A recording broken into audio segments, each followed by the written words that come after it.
I'd like to ask a question, but I'd like to have a right answer first from you. Because in the beginning, you said that when Jesus was talking when he was 12 years old, he said, I am in the house of my father. And you said he is God's son when he was 12 years old. And then you said again after that when he was crucified, he was in pain, horror, suffer, because in truth, he didn't know if he is son of God or not. So it was 2 points. You said that when he was 12 years old, you said that he know that he is God's son. And then you said when he was crucified, he was feeling pain and horror. Then because he didn't truly know that if he is the son of God or not. And then your fellow come and said that it is not, he is not a son of God, he is God. So I'd like to have a straight answer from you first so I can ask my question. Do you know him or you consider him as a son of God or you consider him as a God? If you answer me, I'll give you my question. Because I feel it's a little bit very much different than each other and against each other, the two of you. So tell me what you believe in and then I will ask my question. I believe Jesus is God and that he is Son of God. What? Both. Then he is the Son. He is the Son of God. And in the same time, he is the Father. And at the same time, he came to the earth. What you want to say? Tell me, because I like to ask a question. So tell me what you believe in.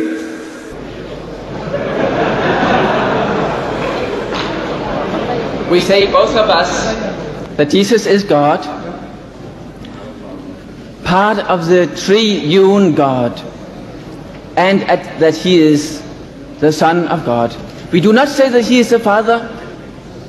The Father is not the Son. The Son is not the Spirit. The Spirit is not the Father. It is too big for my mind to think that he is free and still one. Shortly, you want to say that you believe in Trinity. Yes. The Father and the Son and the Holy Ghost. Yes. Okay, then my question is not to you. My question now will be to Mr. Deedat, because he explained this point before many times and he's better to explain it to you and to your fellow better than me. Please explain that to them, Dr. Deedat.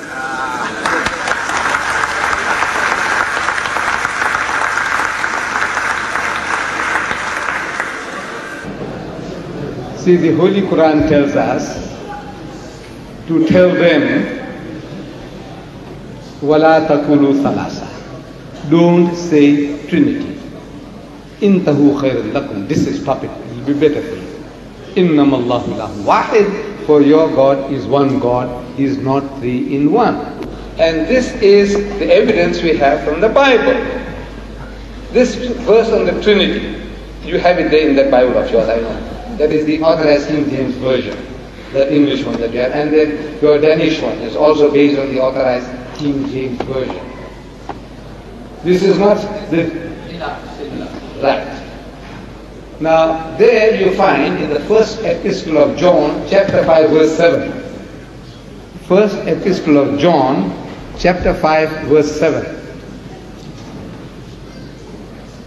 First epistle of John, chapter 5, verse 7.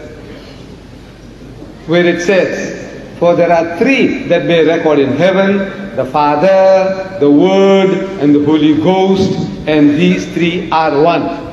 Am I correct, sir? No. What does it say?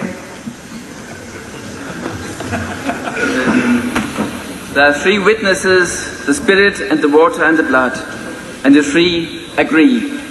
Right. Now that is the revised version of the Bible. That one now, you say it's not the King James Version, that is the revised version. Okay. Right. So it is the Danish version, but similar. No. The English one, you read in the Danish one, that may be based on the revised version.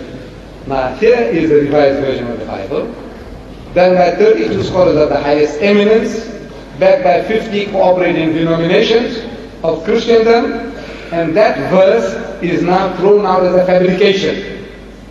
That verse that you are reading actually was a marginal note made by a certain Vigius of Thapsus in the 6th century for his own edification or for his children, and that when the people were given for printing, those words crept into the main text. So they have now been thrown out as a fabrication. In the Revised Standard, every modern translation, Moffat's translation, New World Translation, Revised Version, Revised American Version, they have all thrown it out as a fabrication. That this is not supposed to be in the book. Then, you see, you go to this man himself, the Master himself, Jesus. In the Gospel of St. Mark, brother, in the Gospel of St. Mark, chapter 19, Mark, chapter 9, verse 12, you'll bear this out. A Jew comes to him and questions him, says, Master, what commandment is the first of all? You remember the sense. Master, Rabbi, in the Hebrew language, what commandment is the first of all? And Jesus answers and says unto him, the first is. You remember that? The first is.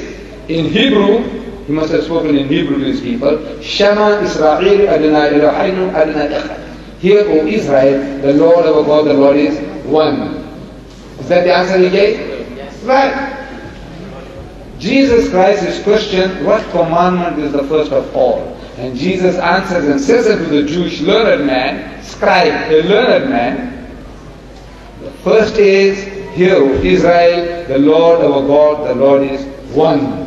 Not three in one. That was the right time. If he came to preach Trinity, he should have said, you see, the Father, the Son, and the Holy Ghost, we three are one. You have to believe in that if you want to be saved. He said nothing of the kind. He repeats word for word what was given by Moses 1300 years before, without the change of a dot. Not one jot or one tittle, he said, shall pass from the law till all be fulfilled. Whosoever therefore shall break one of these least commandments, or shall teach men so, shall be called the least in the kingdom of heaven. Whosoever shall teach and do, shall be called great. So, the teaching of Jesus, he never taught you that the Father is God, the Son is God, and the Holy Ghost is God, but there are not three gods but one God. Nowhere in the Bible, any Bible, there is no such statement, the Father is God, the Son is God, and the Holy Ghost is God, but there are not three gods but one God. Is there any such thing in the Swedish Bible, Danish Bible? That the Father is God, the Son is God, and the Holy... That's what you say in your formula in your church. The Father is God, the Son is God, and the Holy Ghost is God, but there are not three gods but one God. Is there such a statement in the Bible? In your Bible, sir? No. I know in my Bible it doesn't exist. It's not there in my Bible. No, but there are so many different bits that when they are fit together, they can only fit the greatness of God in this way. But God is greater than our logic can keep in one word. But this God says, it says, your book says, that God is not the author of confusion. Am I correct, sir? This is confusion. No. But it is teaching.